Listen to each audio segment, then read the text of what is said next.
It was a Saturday morning, bright and golden. One of those days where everything just feels right. The air was warm, the city humming with life, and I was in no rush. Ken had told me the night before, "Clear your afternoon. I have a small plan." Knowing him, small could mean anything from a coffee date to a spontaneous road trip. I smiled as I dressed. Yellow dress, my favorite. The same color as the roses he always brought me. When he picked me up, he was unusually quiet but smiling.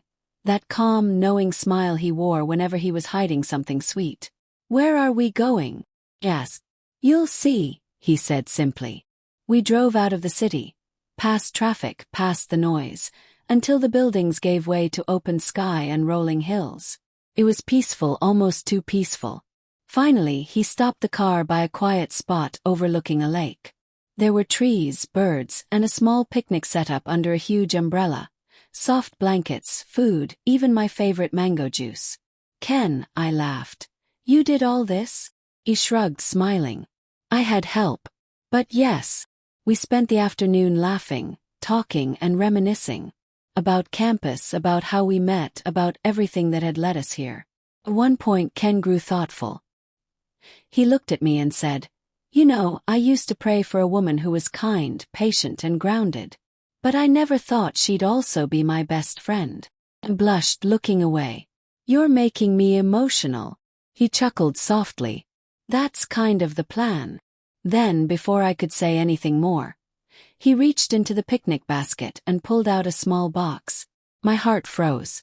For a moment everything, the birds, the breeze, even the waves, seemed to pause. Ken took a deep breath, stood up, and knelt in front of me.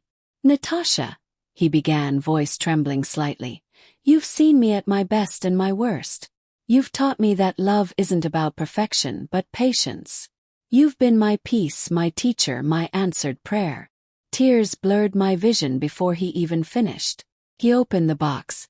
Inside was a simple, elegant ring, gold with a single stone that caught the sunlight just right. "I don't want to rush life," he continued. "But I know this. I don't want to face a single day without you in it. Will you marry me?" My hands shook. My heart raced. For a moment I couldn't even speak. I just nodded, tears streaming freely. "Yes, Ken," I finally whispered. 1,000 times yes." He slipped the ring onto my finger, stood, and pulled me into his arms. The world around us disappeared. Just us, the sound of the lake, and a future that suddenly felt very, very real. Later, as we sat in silence watching the sunset, he turned to me and said, "You know what I love most about us?" Smiled. "What?" "That we didn't find each other when we were ready for love. We found each other when we were ready for peace." I smiled through my tears because he was right. For once, love didn't hurt. It healed. When he drove me home that evening, I kept glancing at the ring, unable to believe it. So much pain had led to this. Every heartbreak, every tear, every goodbye. It all suddenly made sense. Because every wrong turn had led me right to him. That night, I placed the ring on my bedside table and whispered a quiet prayer of gratitude. Not just for Ken, but for the journey that had shaped me to receive him.